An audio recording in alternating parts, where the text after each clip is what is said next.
publishers, so family office investor, yacht investor. We look for the best products, the latest innovation, and obviously cryptocurrency has been on everybody's world, is in the media, is on press. And we have met obviously with Adam, the CEO of BlockEx, which is going now to present you all the products he knows and represent. Adam, it's yours.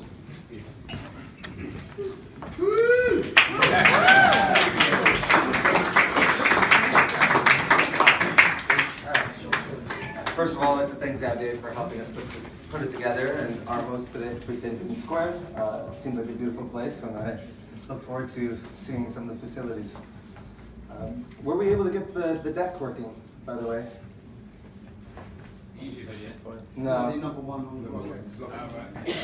Alright, so my name is Adam Leonard. I'm the CEO and founder of BlockEx. BlockEx is a digital asset exchange platform. We can handle the entire life cycle of the digital asset. So digital asset can be Bitcoin or cryptocurrency. It can be an ICO, which we're here to talk about today. But it can also be traditional financial assets, things like bonds, trade finance, and syndicated loans. So these are all things that we have that we're working on that we plan on bringing up later on in the year. Right. So BlockEx. Let's go to the next slide, or the third slide probably. Yeah. So this is some of the things that we've been building for the last 3 years. At the core, we have an exchange. We built it to be institutional grade and hit high-frequency trading numbers. Obviously, we don't need an HFT for cryptocurrency trading, but we just want it to be robust enough to stay live when the moments, the black swan moments that seem to hit Bitcoin a few times a year. Additionally to that, with the exchange, we have a brokerage platform. So if you wanted to launch your own exchange, we would license you a brokerage software. To your customers, it would look and feel like an exchange, but it's really a brokerage. It funnels all the trading into one central exchange.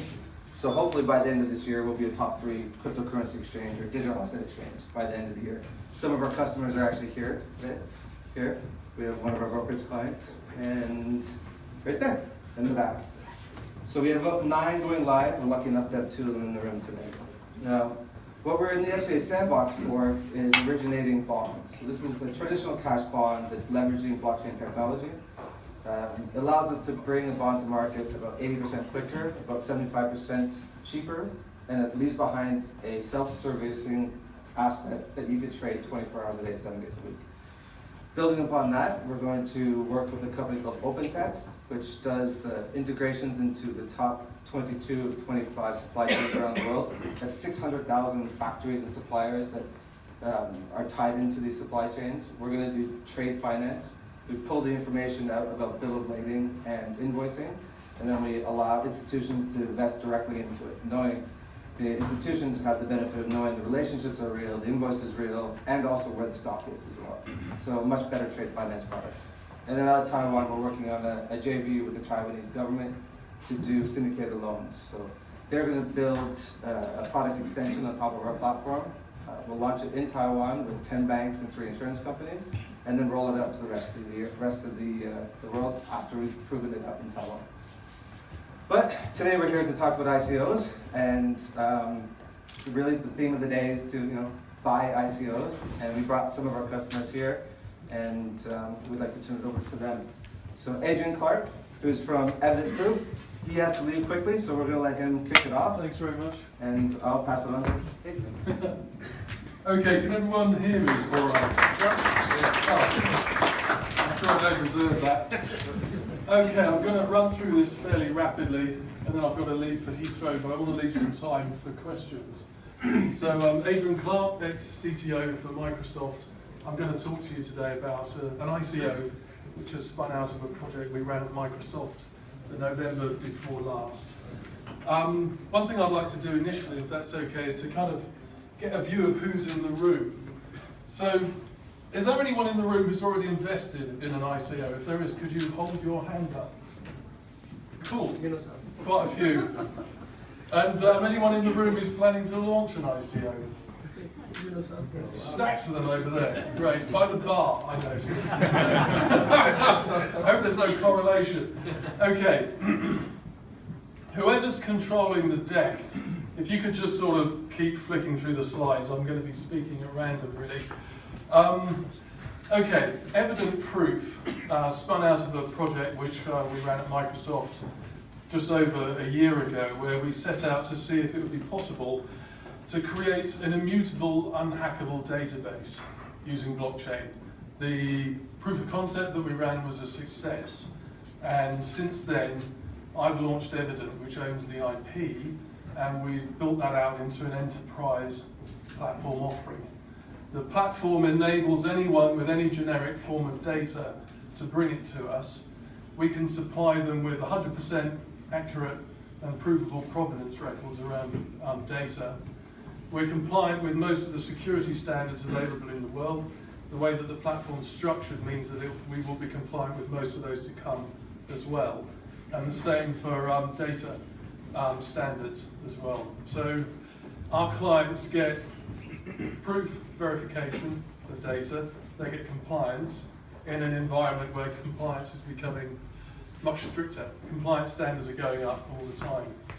On top of that, we've engineered the platform so that the very act of storing data on the platform is enacting an activity within the Evident engine, which generates a token to be in the near future a cryptocurrency.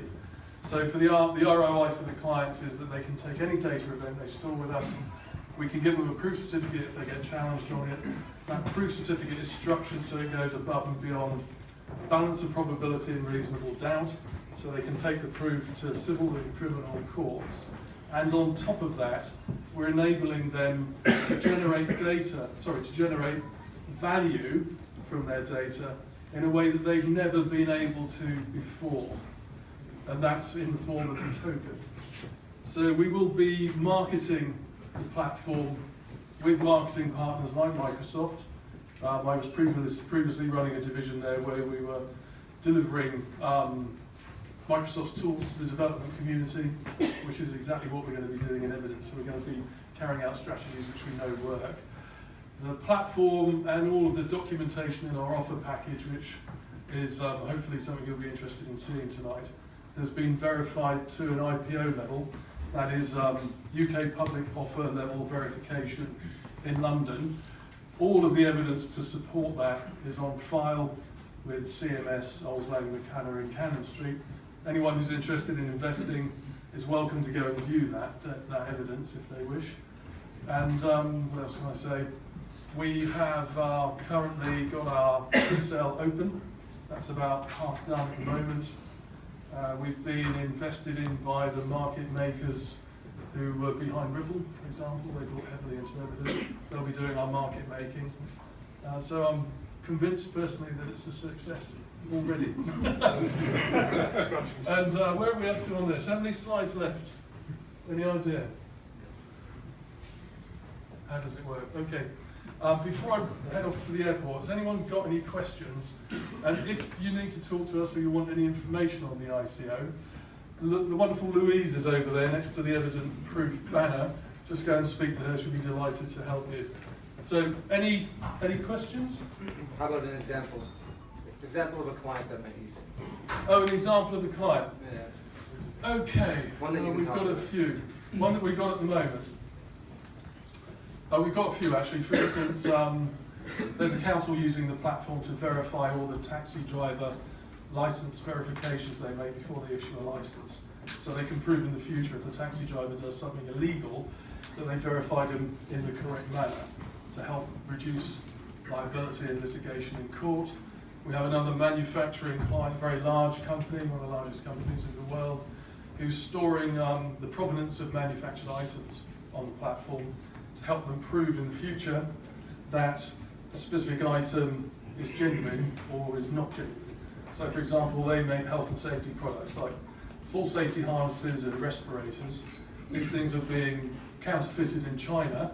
When they fail, they've got the client's logo on, and they do fail. It reflects very badly on the client and can end up in a lawsuit. They can avoid that now because they can show a proof certificate they can take to court to say that item was never in their manufacturing chain, or there is one with the same serial number and it's with company XYZ in Germany and has been for a year. So it's usually the end of the court case in a scenario like that. Any more questions? How do you cope with the GDPR legislation coming? GDPR is a very big question. Which element of GDPR are you talking about? Somebody who's going to own the data. I mean, database is going to be a nightmare and data compliance. GDPR is a poorly thought out standard, in my opinion. Yeah. Trying to implement it in many business scenarios is going to be very difficult. For instance, if you have an employee who's working for you currently, he has the right to request that you remove all of his data, and you have to do it. Then how the hell do you pay him? You know. So we've structured the platform so you can prove that you've removed the ability to access the data. All of the data stored on the platform is encrypted. That will help towards GDPR legislation. But again, I think with GDPR, there's going to be so many problems in implementing it across the board. I think the European Union it's a great opportunity, but they will have to make changes to that standard because it'll be very difficult for a lot of Do you people have to your handle. own private servers? Say again? Do you have your own private servers? And are they based in the UK or where is it the data? We use public blockchain and private blockchain simultaneously to store the data, and private blockchain and the front end of the platform sits on the Azure Cloud Center, and it's hosted in servers in different parts of the world. Anything else before I hand over to the next In terms of your ICO? blockchain, what's your redundancy plans? If you have any? Redundancy plans. Exactly what do you mean? In terms of your blockchain, so your verified users on there, in terms of that data, how robust is the data? What's the guarantees that data won't be lost? Okay, for the platform itself, we're giving a 99.9% uptime guarantee in the SLAs in the client agreement. The data can't be lost if it's stored on public blockchain. It's on too many nodes around the world. Anything else? I should probably give someone else a chance to speak. What private blockchain are you using? So again? Maybe I missed it, but what private blockchain are you using? Private blockchain, which one? What? We're using private Ethereum consortium. So it's Ethereum. Yeah. Okay. We have architected the platform to be able to move to other standards later on as well. Okay, I'll hand back to... Who's next? Great, it's you. Got my name right. Thank you. Adrian Clark.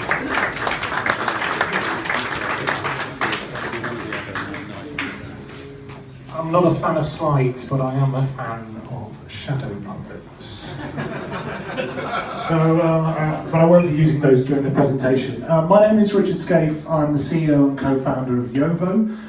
We are the world's first tokenized mobile network.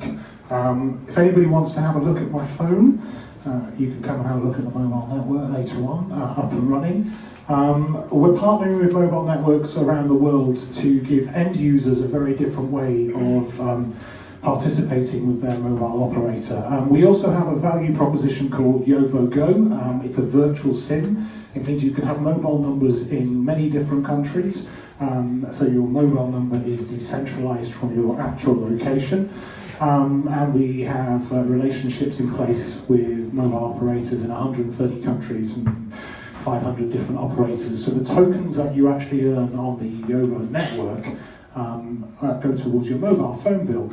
And our big USP, we're for the kids. I cover up my grey hair when I talk with them. But we're for the Instagram generation. We're for people who view their mobile service plan as being like paying a water bill. It just really isn't that cool. And what we actually do is we pay them. So you can come and join Yovo and you can actually get a mobile phone service that you don't actually pay for. We pay you to be on the network. And how does that happen? Every year, right now, about $7 trillion of value passes through the mobile networks. It ends up in the hands of people like Facebook and Google. Not so much so with mobile operators. They're actually, they used to be the kind of the custodians of what you saw on your mobile phone, and then app stores came along, and they became the decision makers in terms of what actually went onto somebody's device. So we're kind of taking that back, and really our mantra is giving it back to the people who help create the value. Yo tokens are kind of designed for people to send with ease. So if you've ever looked at a wallet address or for Bitcoin or Ethereum, then it's really complex. It's not something you would ever sort of put on your Instagram page. And we want to encourage people to kind of hustle for tips, hustle for tokens. So if you're producing interesting content and your fans want to give you more than a like, then they can give you a Yo token. But you can actually spend those Yo tokens on something which is really important to you, which is your mobile phone service. Or if you're collecting a lot of those tokens, then we'll give you a globally issued payment card, and you can actually use it just like you would your normal bank card in any shop. So that's what we're doing with Yovo. I'd love to have a chat with you in terms of who we're working with. We're backed by hedge funds. We have money in from some of the biggest families in the world. We have a mobile network operator enabler in there as well. We've been building this proposition now for the last sort of 14 months. You'll never hear me use the words ICO. I'm actually anti-ICO. I talk about a token sale. I also help on an event which is all about token economics. Very much a big belief in the private economies that are going to come out. In many ways, they already exist in people like iTunes as its own private economy, and that's what I believe in terms of what we're going to see in terms of cryptocurrency. It's very much the early stage. It's very nascent. It is now going to be private economies that live in their own world for people and communities. Thank you very much. If you've got any questions, please shout.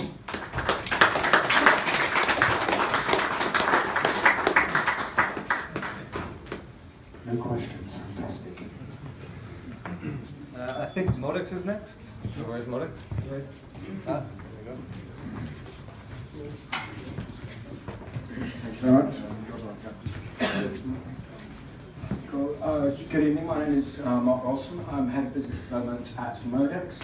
Modex is a smart contract marketplace and app infrastructure, basically the app store for blockchain. Now, I know it's been a long week, particularly if you're invested in the crypto markets, probably a bit of a roller coaster.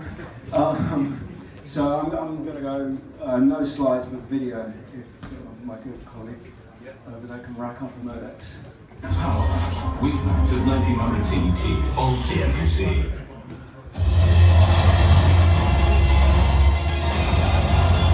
On the platform of Microsoft Innovation Director Adrian Clark is joining UK-based blockchain firm Modex.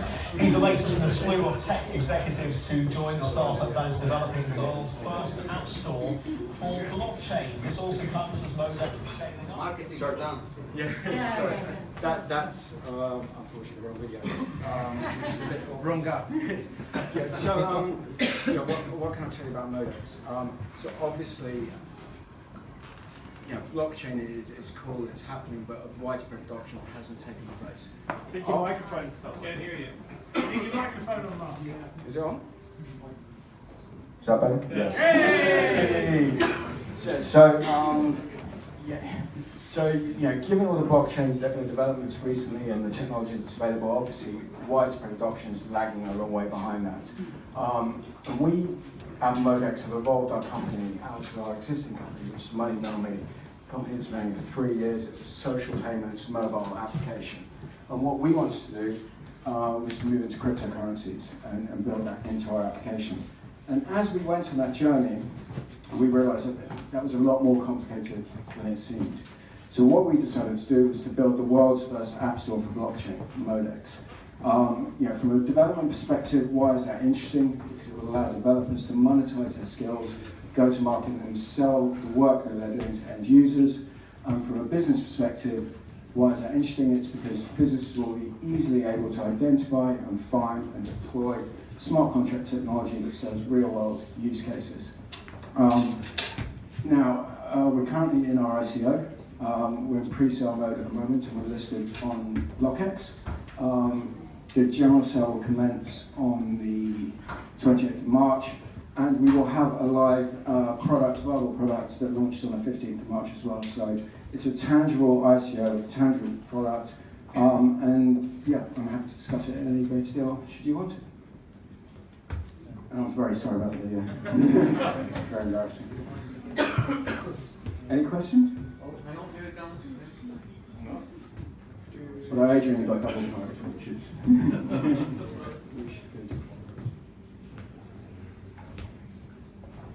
I'll ask you a question then. How do you see the app platform being utilised? Give us an example. In what respect? The idea is, well, there are two ways really. So one is it's a standard app store as such. So in other words, as a business, you could go on, locate the sort of application you're looking for to deploy, purchase it using the MDX, which is the utility token, and then deploy that across your business. Alternatively, and the reason why we call it a marketplace, is we want to give companies and businesses the ability to offer bounties for specific development. Because right now, the cost of launching blockchain initiatives is prohibitive, and many companies will shy away from it on that basis. The idea with Modex is that you're able to say, this is the piece of work we want to achieve, this is what we consider it to be worth, post the bounty in MDX, and put it out there to the development community. And then the idea is that they will come to you with a viable proposition. So it saves the end user time and effort. Time, effort, cost, and all the normal barriers to entry. And actually, for those that are interested, I have an alpha demo that I can show afterwards. Yes, thank you. To the new horizon. The biggest innovation since the internet. A new way of thinking that will change the world. The blockchain and its most powerful application, smart contracts. A platform which will transform capital markets, insurance, healthcare, governments and beyond. Potential savings for the banking sector are estimated at £20 billion per year. Consumers can save up to £15 billion in banking and insurance fees each year. Smart contracts help you exchange money, property, shares or anything of value in a transparent and conflict-free way while avoiding the services of a middleman. Imagine a world where foreign aid doesn't get consumed by bureaucracy, going directly to those in need under a smart contract. Imagine a house or rental apartment transaction happening in the same day. Title, payment, commission, settled right there and then. Imagine if you could track your groceries journey from farm to table with 100% accuracy. Imagine purchasing a new car and your license plate, registration and payment is all completed and delivered with a message to your phone by the time you left the dealership. The potential is unlimited. All of this is possible through smart contracts. Meet the App Store for smart contracts. The Modex platform enables innovation, connecting skillful developers with businesses in need of solutions to drive efficiency, reduce costs, increase transparency, and ultimately, trust. The marketplace empowers developers to monetize their skills and companies to have easy, user-friendly access to blockchain technology. We aim to create a more prosperous world where people can participate in the value they create. The future is here, and it's smart.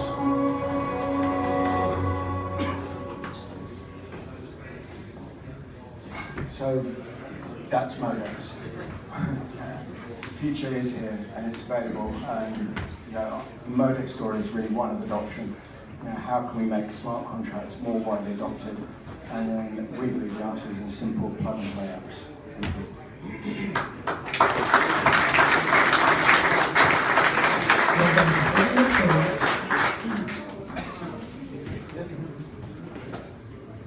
So YourBlock. And YourBlock will be our second last presentation. Good evening, everybody. My name's Richard Stringer. I'm the Business Development Director for YourBlock. I'll give you a quick overview before we watch the presentation. But we're a simple offering. We are ICO up and running from the 18th of December. Our offering will be closed on the 12th of February. What we are about is customers' data on the regulations which are about to change marketing in Europe hugely. I don't think we are going to have a 90 right on the 26th of May. and personal information economy, which is what we are all about, is already in play. And customers will want to move their data as they become aware that their data is valuable to them to a secure location, so people are unable effectively to market to them willy-nilly. Those days are done. So any form of push marketing in our world is virtually over, and what we are doing is securing our customers' data behind very strong firewalls, and what we will then do is using the algorithms from insurers, we will then let those customers choose who markets to them. You can pick who markets to you, and those people will pay for the privilege of marketing to you, because I do believe that GDPR will be implemented for all sorts of reasons, and the perk rules are out there. They have been out there for years, and you know that they are being beefed up considerably. Nobody's seen those yet, but they are beyond draft stage, we're led to believe. The data protection bill is also should have been out pre-Christmas, but due to complications and all the bits and pieces around Brexit, it hasn't happened. But the data protection bill, again, will layer on top of, sorry, got my train of thought there. On top of GDPR, it will just put another layer on this country. And if we wish to keep the financial services industry in this country, then we were going to have to be whiter than white, guys. So people's data removed from the marketeers to themselves is where it's going. The personal information economy is live. We're already starting to see people moving towards it, and our offering is very, very much about that. So we will offer any product and service, but you will choose as the individual what products and services you would like to be marketed to you, and you will be paid for that. It's just marketing turned on its head. So, do you want to have a look at the presentation? Can we play that, please? Yeah. Every year, we enter our details into databases across the web to buy products and services. But where does that personal data, your personal data, go? Well, depending on what you've agreed to by ticking those T's and C's that no one ever reads, can mean your details are passed on to other companies or even sold on, meaning you get bombarded from companies you've probably never heard of. Annoying, isn't it? Not only that, there's a real risk of your information being hacked and stolen, depending on how secure their systems are, or in some cases aren't. And with the law tightening up across Europe, there's a good chance of massive fines for businesses when things go wrong. Surely there must be a better way. Introducing YourBlock. YourBlock is a fully secure digital filing cabinet based on robust blockchain cryptography technology. It allows you to enter and upload all of your and your family's personal data in one place. And service providers can also upload their own pricing matrix and ratings guide to allow the system to interact with the relevant data and bring you back an accurate quote based on your details without anyone actually getting hold of or seeing your personal information. Not only that, you can earn YourBlock tokens for using the platform every time you purchase services, to be used on things like discounts on services and products. And as a provider, YourBlock can save you time, improve customer experience, streamline your company's infrastructure, and protect from fraud. The magic of YourBlock means we can build, launch, and develop consumer-facing apps that can harness the power of the platform, and we're doing it right now. By developing the first YourBlock-powered product, revolutionizing the way things like car insurance, energy providers, and other suppliers are selected, using machine learning and our own unique industry knowledge, designed to help consumers to choose the right providers, earn rewards, and save money. The power of blockchain is being harnessed to bring change to old and new business processes. YourBlock is at the forefront of this digital revolution, and there are a whole host of ways you can help make it happen with us. Let's build something amazing. YourBlock.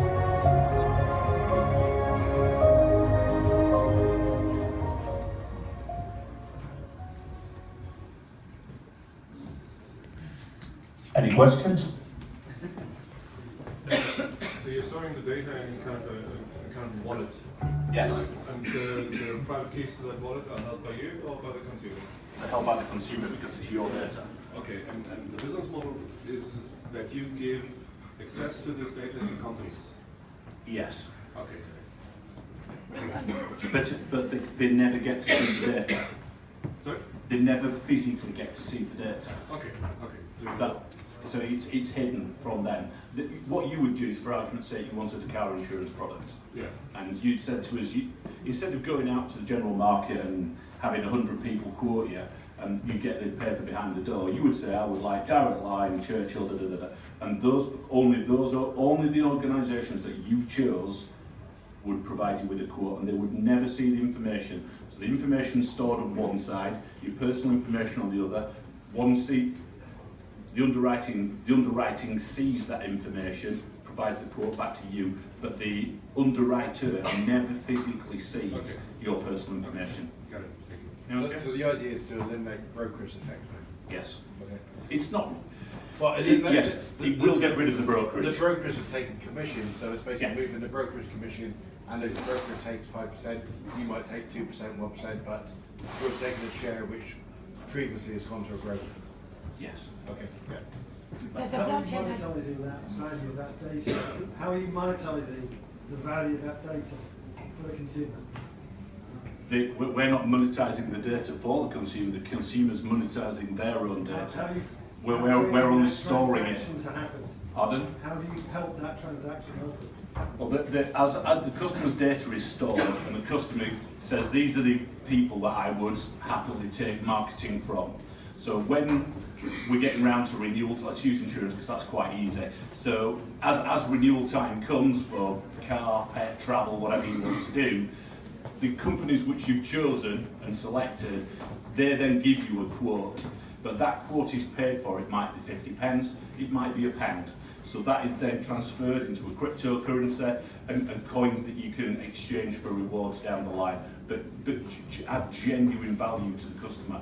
We're not taking out of that pool. That's purely the customer's money to use for whatever they want further down the line. Silly question. Paid for by? Paid for by Direct Line. They want. Actually like a big bond. Well, how are they going to quote? Where's the information being stored? How are Direct Line genuinely going to go out and give you a quote unless you ring them? What do you anticipate the volume being? I mean, if they Direct Line had to pay for every single person, They're paying for it today. You walk past every billboard, every train station, they've got an advert out. They're already paying for their advertising, aren't they? Through many ways. It's turning that model around, isn't it? That's what we're saying to people. So if you want to get hold of customers, you've got to attract them to you. So what we're looking at is pull marketing, isn't it? Pull marketing, PPC, SEO, native, but the old push marketing world, which has been my life for a long time, it just doesn't exist anymore.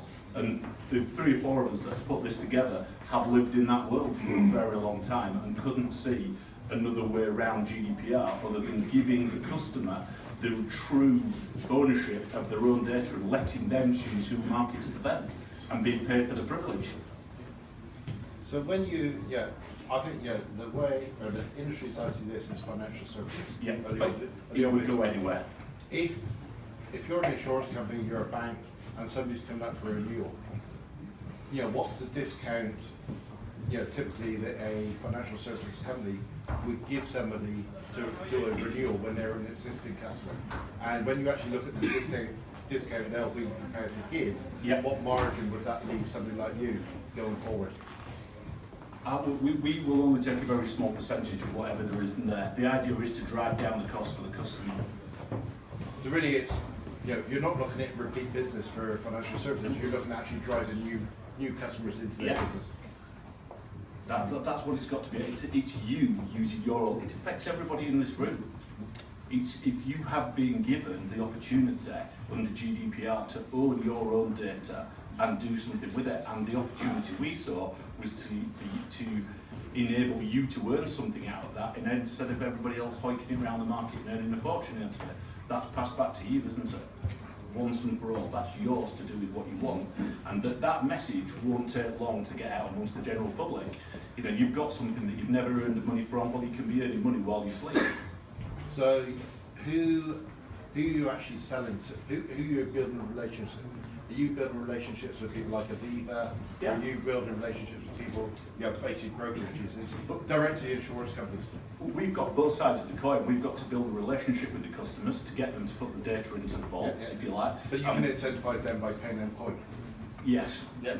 Okay. That's incentivization. That's like easy. But from the customers, from the insurance companies. How many insurance companies are interested in this as a model? Because obviously what they're doing, they're effectively converting their marketing spend to basically paying the customer, which makes complete sense. Yes. But how many have you spoken to? What's the status of negotiations? Some people might not like that. I was an underwriter for a very long time. So when I went out to see some of my old friends and said, would you like that model? Would you like the customers you want? 15 years ago, I built a business that basically moved data around before all this came along, and we sat in the middle as a broking house for all the big insurers. So Zurich couldn't talk to Aviva, and they were both seeing each other's customers, but they couldn't do anything with it. So we said, why don't you give us all that information? We'll slice it and dice it, and you tell us exactly what your perfect customers look like in each vertical, and we'll just give it to you. Can you do that? And we did that for years. I know, but I know, something like Aviva are very blockchain positive. Yeah, of course some of the other insurers are not. So at the moment, how many of the big insurers are you talking to or have got deals with? We haven't got a deal with anybody, but we are talking to 3 serious players in that market. One of those is probably the largest 50+ brand. That doesn't make it too hard to work out what that is, does it? But they looked at it. Very simple, a lot of smart contracts, and it's that grey pound that we were interested in, and it works well for those types of people. If anybody, I've got to get off because I've got only 5 minutes, but I'll be in the. How many companies like yours are currently on the market? Pardon? How many companies like yours are currently out there? There are a small number of people trying to do things around this, but we believe we're probably the only organisation looking at it in this way. How many developers have you got? We have an endless amount of developers, because what we've done is we've brought them in as we need them. So the people that are doing the security for us were well-known friends of mine who were working for GCHQ and people like that. They've just bought a business south of London called a bunker, and it is it's a nuclear bunker, and you move your data into it. Just as the gentleman said from Microsoft, we'll stick it in the cloud. Well, you can't do that under GDPR. You can't move your data into the cloud, only if it's held on UK servers. So all ours will be centrally based on the ground in the UK, in very, very strict, in a very strict environment for data. So I'm just interested, how many developers? Maybe 10, maybe only 2 or 3 permanent, and the rest are very experienced contractors that we bring in now as and when we need them. And that's what we have a team, we have a leader, if you like, who has the contacts in the market to bring the best of the best as and when we need it. Rather than having to have them sitting there every day. Anybody else? Who's responsible for the security of the data? Pardon? Who's responsible for the security of the data you collect? That will go down to an organisation called The Bunker. They have another trading title, but it is a nuclear fallout shelter. You mean it will go? It will be, yeah. If you want to have a chat with it, I'll explain how it works, because it isn't that simple. Yeah. But it's basically housed in a nuclear silo, and there is nothing to get in with it. It's sat behind 4 or 5 metres of concrete plus a load of lead plus everything, so you can't get into it, and there's no lines into it. There's no straight line in. Okay? I'm not a techie, I can't explain it any better than that, Faith. That's me done. Thank you very much. So all the ICOs today, they have a spot where you can go and talk to them afterwards. You can actually commit, if you'd like to commit to some of the ICOs as well. So stick around afterwards. There's drinks, there's canapes, but all the ICOs have their own little spots, so you can go and ask as many questions as you want. And, Andy? So just one more ICO pitch, and then we're going to wrap it up, and then we'll start bringing up the food. This is Andy. Thank you very much. So I'm Andy, I'm CFO of BlockEx. I think it very much nicely leads us back to us and where we sit within everything you've heard so far tonight. I think there's a number of things they have in common. They're obviously very different propositions, but one thing you will find is a form of genuine utility. Now, you'd always think, given the buoyancy of ICO markets, that IPOs and equity markets are dead, and obviously we very much disagree with that. Equity markets are very much alive and well, and we don't see the end of those at any point in time. If anything, it's the opposite. The ICO market has become the Wild West. I think if you look at all the ICOs out there over the past couple of years, probably 40% are scams. 20% knowingly trying to scam you, 20% not even realizing they're probably going to steal your money and you're never going to get anything back. And that's very much where BlockEx is coming. So we've looked, we basically said, look, what have we learned from our involvement in the FCA sandbox? What have we learned from being, approaching a regulated entity?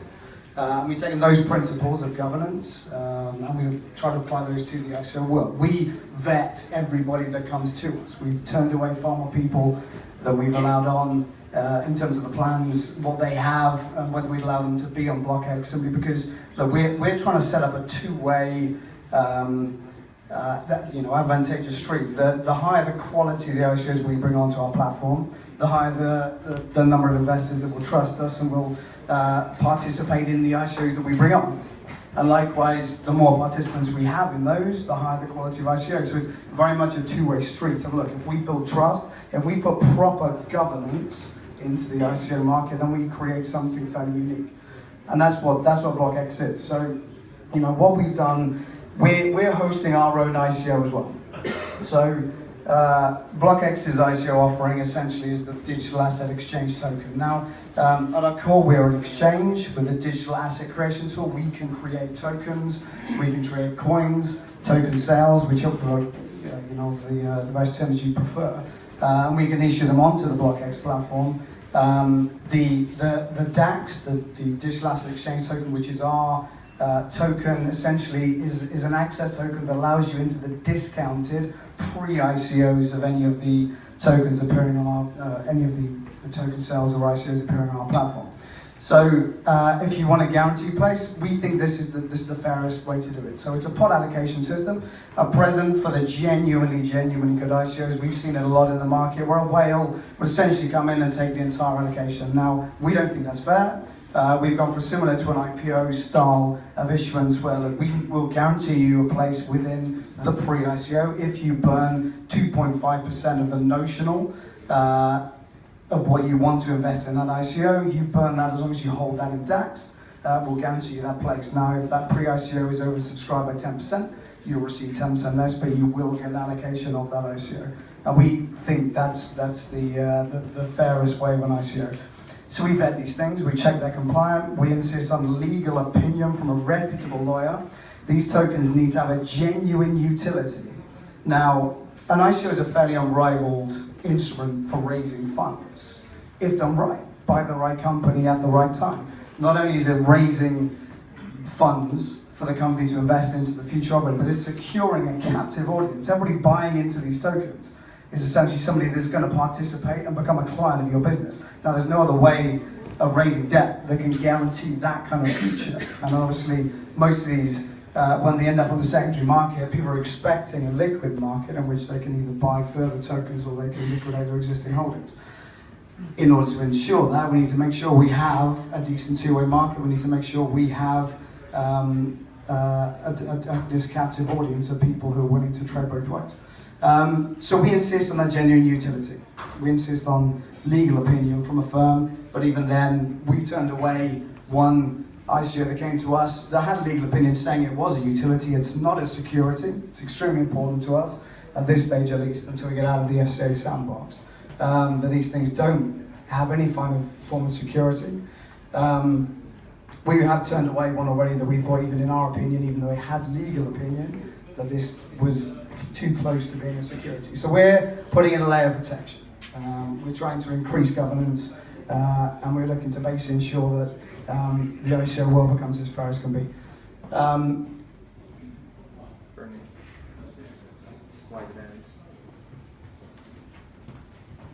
So we, as I said, so essentially you burn 2.5%. The way this is very much the background of how the thing actually works. In reality, you buy DAX. The IDAX is the internal token that allows us to accept any type of fiat currency or cryptocurrency through the fund door. You don't need to buy Bitcoin. You don't need to buy Ethereum, which is very unique. In order to participate in these ICOs, you can use a credit card, you can use a wire transfer, whatever's easiest for you to try and participate in these. We're trying to largely democratize the ICO world. You then burn that DAX, and we will do kind of seasonal issuances once the volume of total DAX in circulation decreases to a level whereby the volume needs to be increased to make sure we have enough being actively traded. I mean, our job here very much is to make sure we have a constant stream of compliant, high-quality ICOs being put through the BlockExMarkets.com platform. If anybody hasn't so far, I'd encourage you to sign up on the BlockExMarkets.com platform, go through the KYC procedure. You can then go ahead and fund your account, and from that point you're ready to see basically you can participate in any of the ICOs that you've seen tonight on our website, and you can also buy the DAX if you want to get access to those pre-ICOs, those discounted levels at that point in time. That is BlockEx. If anybody has any questions, please follow. You've got your price in euros. Yes. Yeah, a lot of ICOs are obviously priced in Ether. Yeah. If somebody sends Ether, what kind of spread are you doing Ether to Euro? Would very much be, so I mean, in terms of taking Ether onto our platform, I mean, obviously the ICO side of our business is only one part. We have an OTC trading desk. The Ethereum, essentially, we have an OTC trader. We'll sit there and we'll get you the best possible rate at that point in time when it comes in, and we will fix it. I mean, that's the function. What type of spread is that? You know, when you look at Kraken, Coinbase, Bittrex, etc., yeah, the spreads are pretty tight. You know, are you looking at 5 basis points, 10 basis points, 100 basis points, 200 basis points? Very much depends on the kind of volume you're doing. I mean, the IDEX, essentially, the function of the IDEX, the internal DAX function is to pull in a market rate at that point in time when you go to do that transaction. So no spread. There's no spread. So if you commit Ethereum to our ICO, we use the IDEX to tie. It tethers the price at the time, no spread, to. No, but there's a bid offer, right? No, but when you're committing to a ICO on the platform, where we price it in euro for a reason, to show how the IDEX works. So normally what would happen is you would have to take your euro, buy Ethereum, use the Ethereum, commit to the ICO. What Alex Katenko here, our CTO to be, has done is he's created a way for you not to have to do that. So we use the internal DAX to tie the price at the time, so we don't actually convert the Ethereum. No, but say for example, it depends on the time of day. Hang on. But if say somebody prices their token in Ether, which is a pretty common way of doing it. If I send Ether, it's real simple to do a calculation. If somebody Ethers per token, it's simple. If I send Ether, you convert to euros and then you come back to Ether, so you cross two spreads. If it's an Ether, you commit Ether as it is. If it's in the euros, then you still commit Ether. It's considering the spot price for Ether at the moment you commit. Sorry. Yes. If it's an Ether, but if you commit an Ether, but the ICO is priced in euros, then it's considering the price and the spot price at the moment you commit. But you still commit an Ether, and the ICO issuer will get Ether in the end. So say for example, if there's an ICO which prices in Ether, on your platform, you're going to price in Ether, you're going to price in euros. We're going to price it, there is one price for the ICO, but you commit in what you have and what of course our platform supports. So the issuer can price it in Ether, the issuer can price it in euro. So an issuer can price in Ether on your platform? Yeah. Yes. Okay. Or fiat. So if I wanted to list an ICO on your platform, I could say that I want to charge, I don't know, 1,000 tokens per ether. The issue in end bears the risk of exchange rate. If you come in today, but so on your platform, yes, you will just see an ether price, or you'll see a euro price, or just euro price. It will be just euro price, but if you commit in ether, it will be euro. Well, it will be converted to euro. It will not be converted. The price will be as the spot price of ether at the moment you commit. You'll be using the price at the moment you commit, but then the issue with ether. No, but this time, as you commit. If I price at 1,000 tokens per ether, it's then converted to a euro price on your platform. Yes. And if I say, one ether, I expect 1,000 tokens. As a customer, would I get 1,000 tokens? You'll get 1,000 tokens, and the issue will get 1 ether. What price of ether will be at a time, that's the issuer's problem. So who's taking the spread on the euro ether? The issuer is taking the spread. Issuer of the token. That's the answer. We can show you. Issuer is taking the spread. We actually did, I was thinking about this, but when I designed this. Any other questions? Yeah. So once an ICO gets established on your platform, do you support that ICO with PR marketing, influence relations, or is that left to the ICO to defend themselves? So generally, when an ICO is looking to list on us, the first point of contact will essentially send them a full list, a scope of work that we can offer. Now, that can be literally anything from a company with a great idea, who's written a white paper, who has a decent advisory board and staff that we've met. We can then help them with marketing, we can help them with setting up an issuance company, we can help them with banking lines, marketing, the actual issuance, we can help them with the secondary market, we can help them with managing through a kind of treasury function, the exposure to cryptocurrencies they have, as well as liquidating it. So essentially we can offer anything end to end for anybody who wants to do an ICO on our platform. And we've had people come for us literally from either end, people who've come with just a great white paper and a great team, and we've had people come to us who essentially done everything, they just need somewhere to list the actual tokens, and that's it. Any other questions? So how much are you raising? What are you going to do with the money? Sorry? How much are you raising? So we're raising $35.7 million. You're on stage. Of that, so we're putting 20% into a surety bond. So we're physically going out and we're buying gilts to ensure that, look, if the worst was ever to happen in terms of any of the ICOs we're doing, they're coming onto our platform, if anything, if we were hacked, if there was a genuine kind of out of our control scenario that happened, that we have this bond in place to protect our clients. We're looking to put trust and governance in place for this. The rest of it is expansion. So, I mean, my primary job at the moment is exactly that. So I'm looking at the next 3 years. So, I mean, I haven't touched on our business plan at the moment, but the ICO world is a big part of our world. The bond issuance platform is a huge part of what we're doing, and the brokerage platform. So we're looking to initially build out. We're going to be tripling the development teams over the next 6 months. And we're going to be essentially then looking at other products that we're going to be adding in on the line. So this is all going straight back into the business. Any other questions? Just on, just looking at your telegraph, in the moment, just personally, I see a really big opportunity for exchanges, because obviously you've got problems with, Binance, Bittrex, etc. Nobody, they're all shutting up for new customers. The opportunity for new customers is huge. But then I think, to be honest, I don't know, but one of your guys said you're not going to actually try and compete with that market.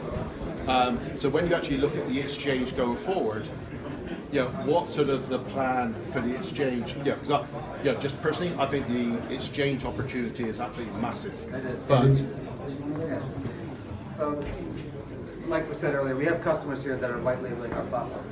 So we never really wanted to compete with our clients. So we haven't gone out and marketed BlockEx markets. We would like our customers to do that. But because we have some of these ICOs that are coming live now, we are going to start marketing it until they get live. And then sort of that user acquisition onto the exchange will be done by our brokerage partners. That'll allow us to get to top 3 status probably by the end of this year. But it will be the brokerage. So the token, if we call it 6 months, 9 months down the line, the tokens on your exchange will not be tokens which are purely being ICO'd via BlockEx. You'll take other tokens which meet the credibility standard. Think of it as NASDAQ or LSE, right? So it'll be initially listed via BlockEx. It'll go up on BlockEx Markets, our brokerage, but it'll also be available on every single other brokerage. Sorry, now what I mean is, if I do an ICO, but I don't use BlockEx as part of the ICO process, we have you'll Wax still take going that by, we have Wax coming out, we have EOS going up, we have WePower going on, we have Ocean Protocol I've got going Wax, on. perfect. Yeah, so we have a bunch that are coming on. WePower? No, not worried about WePower. Wax is, yeah, in about a month you'll start to see them. Yeah. Any more questions? Right, so